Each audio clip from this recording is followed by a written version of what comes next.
Morning, everybody.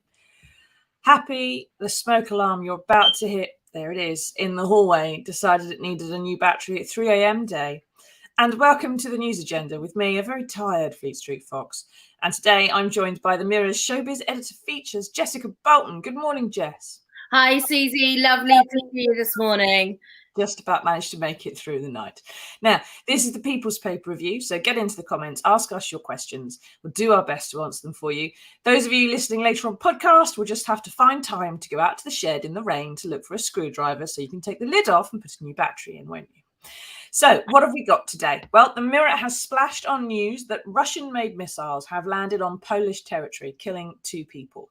It's worth pointing out, though, at this stage that Western allies are not rushing to blame Russia for it, and it may be these are parts of missiles shot down by Ukrainian air defense systems. Investigations are underway. But also on the front there, you can see a picture of perennially cheerful maniac Matt Hancock, and inside on pages 12 and 13 it explains why. Now, the relatives of many of those who died in the pandemic clubbed together to pay for a plane to fly over the I'm a Celebrity jungle camp for 2 hours yesterday, bearing the message, COVID bereaved, say get out of here. Jess, do you think this will dampen his mood at all? Can anything dampen this man's mood? I hope so, but he seems to be completely, I don't want to say oblivious. I think he knows what people think of him, but I think he seems to have deluded himself a little bit that he's going to go into this program and come out and all will be forgiven. That may have worked with some actual celebrities in the past who have needed a little bit of positive PR, but it's a completely different story with someone like Matt Hancock, isn't it? I mean, he was the health secretary during a pandemic who broke his own lockdown rules. Yeah, and it's recent. It's not like it's 5-10 years ago, like, you know, Boy George's conviction for assault, which is sort of grim enough, him being in the jungle, but indeed, very, very raw. It's very raw, and for the families out there, I mean, there's been a lot about, he fell in love with his Gina, who's just flown out there to be with him, his mistress, now girlfriend, Gina I'm gonna try it, Golo D'Angelo, and she's just arrived there. Now, he was talking about this in the jungle. Oh, I fell in love, I couldn't help it. It's almost like he's not really fully understanding the severity of what he's done, which is shocking considering the scandal that came after it. It's less about, oh, you've fallen in love. What about the people who were married for 50 years who couldn't go and see their loved ones in hospital? You know, what about them? They were in love as well. You know, they didn't feel like they needed a quick grope in the office breaking lockdown rules. And regardless of whether or not you've fallen in love, the love you have for a partner is conditional. It's conditional upon their good behaviour, usually. Whereas the love for your children, and quite often your spouse, is fairly unconditional, right? You would do anything for your children. And Matt Hancock, with what he did, betrayed his family as well. Indeed. But on a personal level, there's that as well. And let's not forget, because there's been a lot of attention on Gina and what he did there with breaking the rules, but let's not forget he was also involved in the PPE crisis. I mean, the shambles that was the PPE and not having enough of it, not having the right stuff. He was involved in that. He was also involved in the decision to release 25,000 untested people from hospitals into care homes with, as I say, untested, without the testing, which was found to be unlawful by the courts. Now, I mean, to be honest, that strikes me as something that's even more severe than what happened with Gina and the breaking and the hypocrisy of breaking the rules. And yet here he is on a primetime ITV show trying to win us over by, you know, messing about with a few cockroaches. I'm not buying it. I'm pleased the COVID families are not buying it. And I'm very shocked that anybody is. But sadly, people are. Well, let's see, shall we? Get into the comments, ask us your questions. Thank you for that lovely lead in there, Jess. Do you believe that Matt Hancock should be in the jungle? Do you think better of him for having seen how he's handled himself in there or during the trials? Do you find it offensive if you refuse to watch? Get into the comments and let us know. Julie says, get a grip. I lost 2 family members to COVID between March 2020 and April 2021. Do I blame the government? No. Obviously, Julie blames COVID there. But there are going to be some people who perhaps whose relatives were in care homes and someone untested from hospital came in there and managed to contract the virus, bring it in, who perhaps either think that's just fate and it was going to happen anyway, or who do blame the fact that they may have lost a few months with their loved ones that they could otherwise have had by taking them off a little bit quicker. We'll just have to find out, won't we? Let us know in the comments. But this is sort of the issue, isn't it, Jess? That, I'm a Celeb is about taking public figures, whether they're loved or loathed, whether it's Katie Price or I can't think of any others, the other people that we've had in there, putting them in the jungle for us to torture a bit and maybe redeem themselves if they carry on well. Tony Blackburn, beloved. Rona Cameron, who no one really knew at the time, but did quite well in the jungle.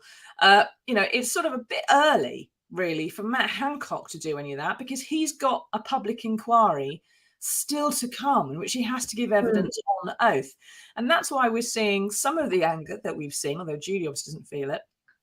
Why some people say they're switching off because it isn't really appropriate right now for him to be in there as a figure of fun and to be making light of the whole thing. I've watched it, a few of them, and it doesn't seem very entertaining to me compared to previous years. In fact, it seems to have sucked something out of the camp, a lot of the fun, a lot of the sense of exploring public figures and what their characters are like. It's just sucked that out because him being in there is just this huge gravity well, and everyone's being so serious, aren't they? You think it's like previous years, or is it different? I totally agree. I don't think it's quite as expected. When you first saw the lineup before Matt Hancock was announced, you expected there to be quite a lot of fireworks. I mean, you've got some great characters in there. You've got Boy George. I expected him to be, bring a lot of drama and stuff like that. But it feels a lot more like people have been quite muted. The fact that I at least expected Boy George to have had a stand-up row with Matt Hancock by now, putting the world to rights. Maybe he has, and we haven't seen that in the edit. But I mean, so far we've had him crying a little bit in the Telegraph hut thing, and then we've had him going, he's very hard to warm to. Well, that's not really primetime drama, is it? I mean, it's. I am thinking that perhaps they might have made a miscalculation with this because, yeah, like you say, it sucks out any element of fun. Because if you are being funny and flippant about this as a celebrity that's in there with him, then you're going to be the one paying price for that. That's not going to do you very well. So I think everyone's very mindful of how they're going to come off in that camp with Matt Hancock, who is such a toxic figure and a divisive figure. I think in a different slight makeup, we'd be talking about how lazy Boy George is being more than we perhaps have done. And I think maybe they put Charlene White in there, the Channel 5 newsreader, in the hope that, a journalist and a politician, they'd be grilling him or something. But they've slightly misjudged it because, and I think perhaps a print journalist or someone who's a news reporter is going to do, even on TV, is going to do more of a job of that than someone who is, frankly, a presenter. I mean, she did come up through reporting, but Charlene is a presenter and she's used to asking fairly nice questions to get the answer as opposed to really going after someone. That's not happened. Now, Mike says that, has he mentioned dyslexia yet? Not that anyone's seen Mike, but that may well be in the edit, of course. And I'm sure Matt Hancock will come out and say, well, I mentioned it loads. They just didn't put it on screen, I promise. And then he adds, producers have ruined their own program in the chase for publicity. I'm no celebrity, but I'm out of there. I'm not watching it again. Part of this, I think, as well, Jess, just being cynical, is that the producers trying to find ways to get people to phone up the premium rate phone lines, aren't they? And they know if they get, I'm sure they asked Boris Johnson, if they can get someone like that in the camp, and everyone's just dial, in order to punish them. That's the main reason that he's in there. It's not to redeem him. It's to put some money in their pockets now. Well, of course. I mean, they're there to put on a show, and an entertainment show, and obviously bring in the money, which obviously it brings in a lot all the time. However, I do agree with him there, saying I do think that perhaps they maybe miscalculated this in terms of how people would react to it. There has been a very disturbing sort of move towards some younger generations. Apparently he's very big on TikTok, with a lot of people saying that they quite like him and actually fancy him, which is actually, I can barely say the words, Susie. Say the words. They came out of your mouth. I know. And I was just like, I'm absolutely shocked and dismayed for the younger generation that are saying this, because again, it's making light of a situation where this is not a figure who's had a scandal 25 years ago, as you rightly say, or this is not a figure who's, I mean, let's remember, Carol Thatcher won I'm a Celebrity way back. Her mother was a divisive figure. You know, she wasn't. She hadn't gone and done anything that. She hadn't done anything, but what I'm saying is her mother was a divisive figure. She won the thing. But, you know, at that time, it was a long time prior to that, beforehand, you know, and then there was sort of like people got behind her, whatever, you know, whatever has happened since. But this, like you say, we're talking about, this was like, what, 18 months ago maximum? You know, we're still going through the effects of the pandemic, all those people working in the NHS, all those people that are having to work without the proper PPE, all those people in the care homes who are currently wondering how they're going to pay for anything because they're on such low wages and been offered such measly rises. It's sickening that this guy's been given a platform. Yeah. Really, she's got a question. When will he be criminally charged along with the rest of the British establishment? Any chance you can give thoughts? The reason usually that you have a public inquiry, Sandy, is because there is a possibility of law breaking involved, and that's being done to gather some evidence and to force people to account for themselves.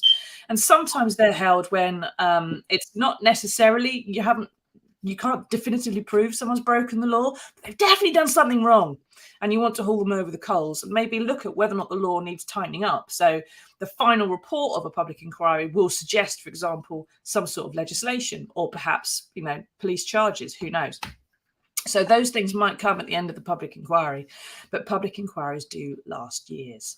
And he obviously wanted to be a celebrity before he got to that point. I think that's probably what will happen. I doubt whether he's going to be criminally charged because I suspect some of the worst decisions were probably actually enacted by people lower down. And politicians have a great way, as he's already told the camp, of pivoting and making sure that the blame goes somewhere else.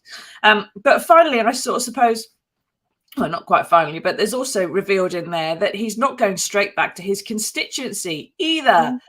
Poor old people of West Suffolk. On his way in, he vowed the moment he was out, he'd go back to being an MP. But now his girlfriend's flying out there. The first eviction's on Friday. And generally, Jess, they hang about, don't they, in a 5-star hotel for a few days, giving interviews, posing for pictures, and then going back to the camp for the final. So the suggestion is that's what he's going to do. Do we know if he is definitely going to get another week's jolly out of it? We don't know for definite yet. Nothing's been confirmed of whether he's definitely going to be staying till the very, very bitter end. But usually that is what happens. You're correct. They go back to the hotel. It used to be the Versace Hotel nearby. Very, very nice. You were lucky if you got voted out first, to be honest. You get the money. You get to spend a week in the 5-star hotel, living it up. You go back for the wrap party and the final. It's very the fact that his girlfriend's only just arrived in Australia, which, let's face it, is not a quick hop across the channel on a flight, is it? Would suggest that he's intending to do the full show, but at the moment it has not been 100% confirmed because we don't know when he's going to go out, although it's most likely he'll be voted first out. You never know, there might have been enough of an upsurge to keep him in there, or the feeling might be that we'll keep him in to torture him a little bit longer, or people will just assume that everybody else is voting for him, so they vote for somebody else, because that often happens. So we don't know until Friday which way it's going to go. But I suspect, if you're in West Suffolk, I wouldn't expect to be ringing your constituency office and getting Matt Hancock on the phone on Saturday morning or Monday morning. I doubt. I think he'll still be on a plane. Although I would love to see his inbox when he finally gets out and logs onto his email. Now, keep asking us your questions. What do you think about him staying there for an extra week? Do you think that's part of the contract that he would have signed? Do you think he should be going back home to deal with the constituency matters? Do you think he can handle that quite easily on email and over Zoom? We're in a brave new world now. Perhaps that's what he can do. Sandy says there's no COVID amnesty for anybody, politicians, TV personalities, or anyone else. First, finally, before we move on to the next story, Jess, I suppose this is sort of the problem with politics, isn't it? Politicians, they think it's about being a celebrity, about being loved. And we think it's about actually doing stuff that's good or useful. We don't ask the same of Boy George. And yet here's Matt comparing himself to Boy George, putting himself in a popularity contest with Boy George and Sean Walsh and Mike Tindall. They're going, you all have completely different jobs. Yeah, completely different jobs. I mean, this just goes to show how much his presence there has overtaken the show, because we've barely talked about Mike Tindall, first royal member in the jungle, and we're barely talking about him because it's all been overshadowed. You're right, he's putting himself in that popularity contest, which is not what we want from our politicians. If we wanted our politicians to be celebrities, then we actually get to vote for the celebrities on here. We don't actually get to vote for the Prime Minister in the last two, so it's a very, very bizarre situation. And let's not forget, he's already filmed Celebrity SAS as well. So he's already got another reality show in the bag that we're going to see him on, where he'll be talking again about his quest for redemption and the way he's been treated and the perceptions of him out there. Well, I'm sorry, sometimes the perception is just what people see, and that they're seeing what is there. So. Yeah, and he's bulletproof. He seems to be. He's got no sense of self. He's got no self-awareness. He's got no sort of internal wobble or doubt, and he's completely in denial about some of the things that have happened, it would appear, and who he is as well, what his purpose is on the planet, which is not being a celebrity. Last time I checked. Now, we need to move on to some other stories. So onto page 2 now, and yet more leaks about the autumn statement, which is going to be made tomorrow. Now, they've been flying a lot of kites to see what would work here. And here there seems to be some cost of living payments to those who are most in need. For example, those on universal credit, tax credits, or pension credits. You might get an extra $650 for about 8.2 million households to help you out over the next few months. But saying that you will help the most in need means you are not paying everyone who needs it. And Jess, it says here as well, there won't be any more of these £400 payments that everyone benefited from to pay for their energy bills. That did cost billions. It was basically a bailout for energy companies as opposed to cash in anyone's pocket. But it does mean that millions more people are going to be hit with higher fuel bills after the winter's over, on top of everything else. And some of those people, because they're not most in need, are more likely to be voting Tory, aren't they?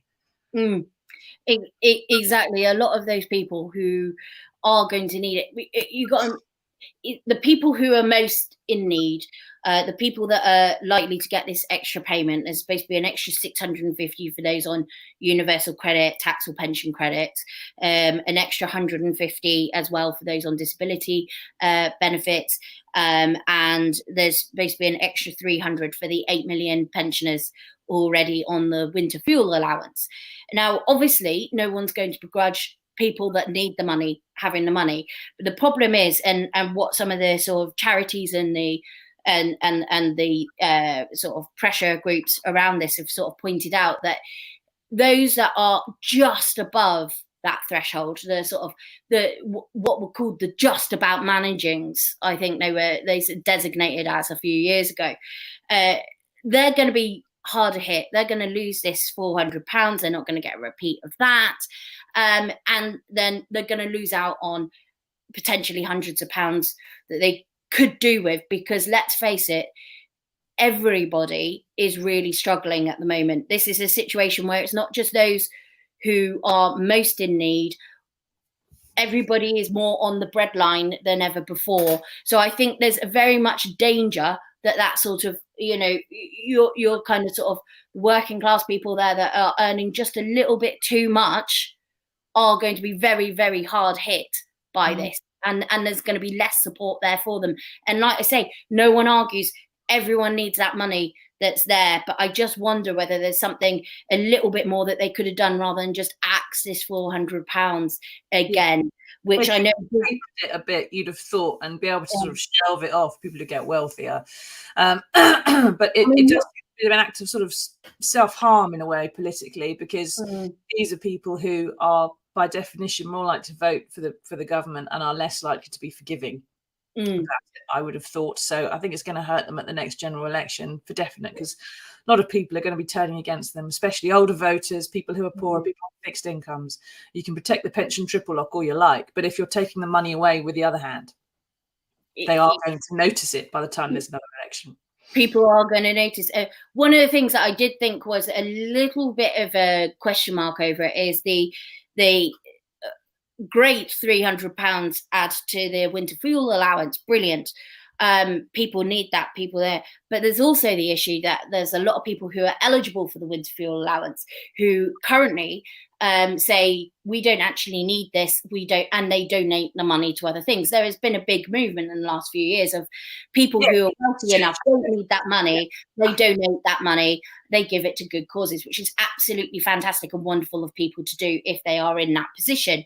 But that extra £300 is being suggested to go to the 8 million pensioners who currently get that winter fuel allowance. So that will include those people who are currently already saying, we don't need that money, thanks for giving it to us, thanks for including us, we're going to pass it on. That's I'm not saying we don't give it to them, but perhaps there's another system there as well that should be looked at, because that's extra money which is being given to people that are already saying they don't need it. Is there a situation there? Because there's somebody who's on, like we said, £100 too much in their salary to afford the other things, and they can't afford to eat at the end of the week or put the heating on. I mean, when we see that it says that obviously the cap on energy bills as well is changing, so it's going to go up to 3,100, which is an enormous amount for every year when you think about how much of the average salary that chunk is.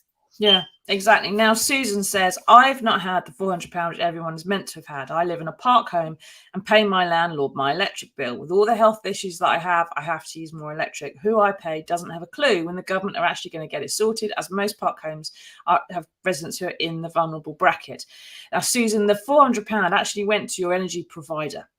It didn't go in anybody's pocket. So they are supposed to be taking like £60-65 a month off your lecky bill over the winter. If your landlord is not passing that on, then let us know, because they absolutely should be doing that. If they are charging you a flat rate and somehow it evens out over the course of the year, that might be what's happening. Maybe they're charging you £40 a month for the whole year or something. But that it should be that it's coming off your bill over the course of the winter. But of course, your bill should be going up over the course of the winter. So it may just be it's not going up as much as it would otherwise do. But talk to your landlord about it, please, and make sure that you are getting the benefit of that £400 that's coming off in total. And it is the case, though, isn't it, Jess, that we've got lots of people in this country who are on prepayment meters, who have to go and actually apply for a voucher and then come back and sort of do other things to get it. It's not a very easy system for getting this. Whereas if they just paid everyone £400, it might actually help the economy, and people would be able to use it to use their prepayment meters and everything else. People like Susan would have the money to pay for her electric bill. They've done it. A lot of this is going into, like you say, it's the electric companies that are now, or the energy companies that are now being told to give this money back to people, which is, they're also putting the bills up. So it's all it's not quite as cut and dry as £400 in your pocket. I think some energy companies, just to confuse things as well, some are giving people a rebate to their to their banks. Some are taking it off their bills. Some are taking it off the bills over so many months. Some are taking it off their bills over like less months. So it's a lot for people to work out and make sure that they're getting what they're due. And of course, any situation where there's a lot of confusion it means that a lot of people will probably be missing out. Exactly. And I think we've just had an example of it. So I've just had a quick look for Susan. The Park Homes did have a warm home discount. All right. They had a scheme for 2021-22, but that closed. Now they say here on their website, we're putting a link in the comments for you to see, Susan, and for anybody else, please share it, where they're going to reopen it in September this year. And it was available on a first-come, first-served basis for permanent residents living in a park home who pay their lecky bills direct to the park site owner. But it was first-come, first-served basis. So there is a system here in which you can let them know, that's the link in the comments, that you want to know about this scheme.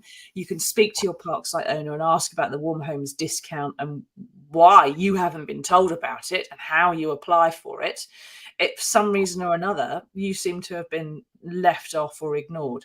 So you need to start kicking up a fuss about it. And I know you, Susan, you can certainly kick up a fuss. But there's a link in the comments. So that's how you let park homes know that you want part of that discount. And unfortunately, it doesn't seem to apply to everybody, but you do need to just go and rattle your landlord's box a bit, speak to the park site operator and go, where's my warm homes discount? Why wasn't I told about it? Etc. If it was there and you never knew about it, Susan, then even if they say the scheme's now closed and you can't have it, I would suggest you really kick the door down and go, well, I would have done if I'd applied for it, but you didn't tell me, so you've misbehaved, and see where they get with that. Do let us know. Now, thanks for that, Jess. Thanks for your comments, everybody. And we're going to move on to some good news next. But do let us know, what do you think about Matt Hancock being in the celebrity jungle? Do you think he's redeemed himself? Do you think that's impossible? Where do you feel about where the government should land with the autumn statement tomorrow and who they should help? Those most in need or everybody in need? Do we have to repay anything that we've already printed the money for? Because it's not like a current account. We haven't borrowed the money from somebody. It's our money. So do we have to repay everything? Do we need austerity? I think we'll find out tomorrow, won't we? But first off, we'll try and answer some of those questions at the end. But first off, there is some good news in the world. We found it for you, and here it is.